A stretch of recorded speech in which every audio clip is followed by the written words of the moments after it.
Once you've got yourself a mountain bike and a decent helmet, going riding doesn't have to cost much money. However, riding regularly on rough terrain will inevitably lead to worn out components and transmissions and a few broken things here and there. However, with regular maintenance and a bit of smart thinking, you don't have to fork out on loads of money. So here are best tips to avoid spending lots. Clean your bike. The root of all maintenance issues do stem from being masked by dirt. And you can't beat cleaning your bike with a bucket and brush. You might be convinced that doing it with a jet wash or even just a garden hose is the best way of doing things, but you can damage your bearings in doing so, and also you're not really going to be inspecting the bike in the same way. If you're working around the bike systematically with a bucket and brush, it gives you the opportunities to look at things. You can see if the scratch is more than a scratch. Work your way around the chain set. You can see if anything's loose, any bolts are missing, if any chain links are damaged, even see if any spokes are loose on the bike. Systematically work front to back and look at every single component on your bike. It's the best way to find out if anything's broken that's going to cost you money. Once you've completely cleaned your bike and inspected everything for looking for cracks and any sorts of damage to components, run an Allen key over the whole bike, check all your bolts, check your controls, most importantly, check your wheels are on safely, check your disc rotors are attached, check the calipers are attached to the frame properly and all secure, check your seat clamp bolts, literally check every single bolt that could possibly come loose on your bike. And really you should make a point of doing this at the end of every ride so your bike is all set for your next ride. The more maintenance you give your bike, the better it's going to perform and the less likelihood you're going to have something failing out on the trail, and that leads to costing you money. Due to the nature of mountain biking, they're going to get dirty and your transmission is going to get caked in stuff. So it's important to make sure your drivetrain is always as clean as possible and well lubricated. So depending on the conditions that you ride in, make sure you use the correct lube. There's dry and there's wet. Dry lube is generally used in dry conditions, and the reason for that is it's a thinner lube that attracts less grit and sand and stuff. The downside to it is it does wear out a lot faster and you'll have to reapply it. Wet lube is a significantly better lubricant. It stays on your chain a lot more, but the downside of that is it attracts so much stuff to it. So again, you've got to make sure you use these in the relevant conditions, and in between, so make sure your drivetrain is nice and clean before you apply it. Next up is the actual wear of your transmission itself. On a 1x11 setup like this, the cassette is the single most expensive part of this, so you want to maximise the use of this.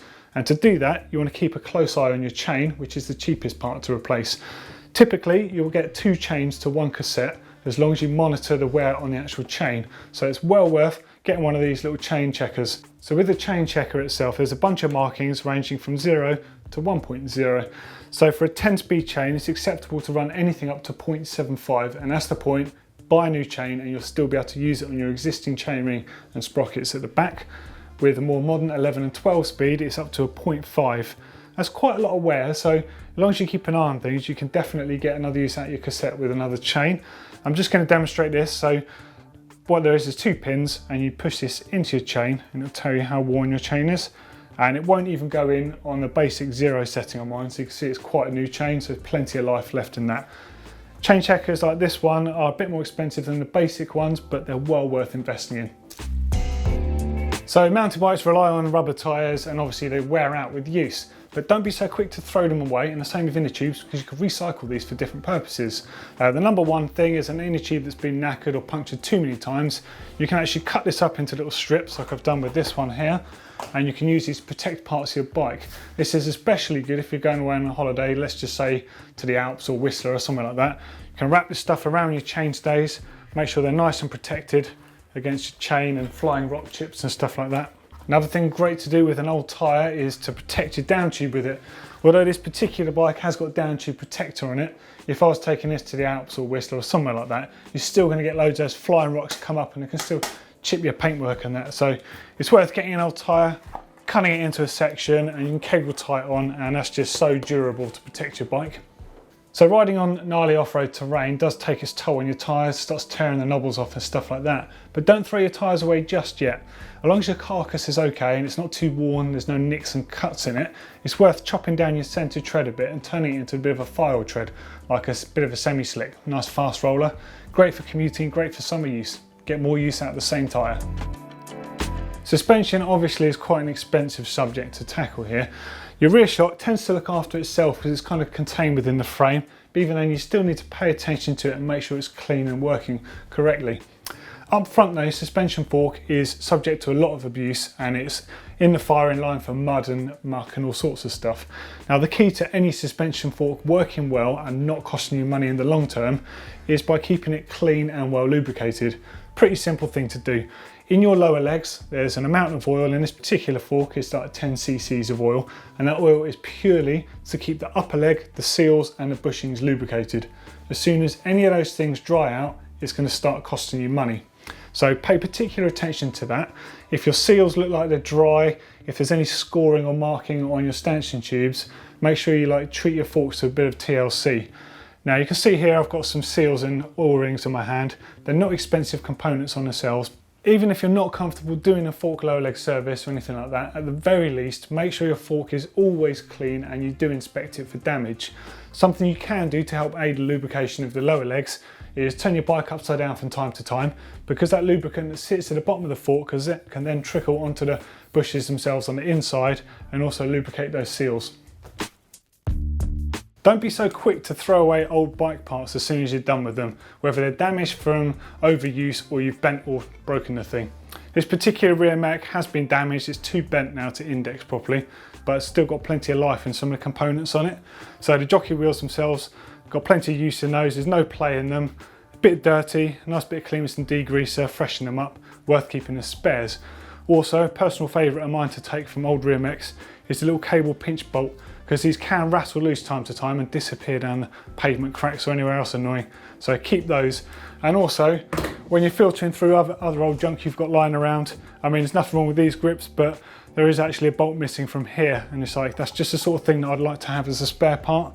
You can often have old stems like this particular thing. I'm not really gonna use that on a mountain bike anymore, it's a pretty long one. They're nice little 4mm bolts, they're quite long, they're hardened steel, well worth having because you can round off stem bolts quite easily. Definitely worth keeping in the collection. And then again, I've got a big pile of stuff here that I've recycled from old bike componentry and bits, and they're all worth keeping. You've got chainring bolts, spacers, old tubeless valves from old broken wheels, the slightly longer chainring bolts there, and even from a SRAM shifter mount, just a little bracket bolt that holds it on. It's really good to make sure you salvage all those bits from broken componentry because it can save you a lot of money just in having to go to the bike shop and spend a £5 on something you've already got. A great way to avoid spending money on your bike is to not unnecessarily upgrade stuff. So you may well be lured in by a nice shiny 1x11 transmission, but is the transmission you've got still fit for purpose? You should use this stuff like this until it's absolutely not fit for purpose, ready for the bin. There's teeth hanging off this thing. The chain is so stretched, it's really sloppy. So this is ready to be upgraded. But with that in mind, you don't really want to be upgrading your stuff at the wrong time of year. Just when winter hits and the trails get muddy with nature's grinding pace that really wears stuff out, you don't want to be hitting those trails with a brand new chain cassette. See the winter through on your old gear till it's really fit for the bin, and then upgrade in spring, and it's going to last you a lot longer. Hopefully some of our money saving tips will have been useful to you, but let's not forget what a mountain bike is really good for, and that is riding any terrain that you put in front of it. So you might not be fortunate enough to live with trails on your doorstep, but it does mean that you can ride your mountain bike every day, anywhere. So sometimes if you want to save a few quid, that's a great way to do things. So click on the globe here to subscribe. There's a great new video every single day, and click up here for how to service a second-hand mountain bike, and down here for how to service your Shimano gears. If you like the video, give us a thumbs up.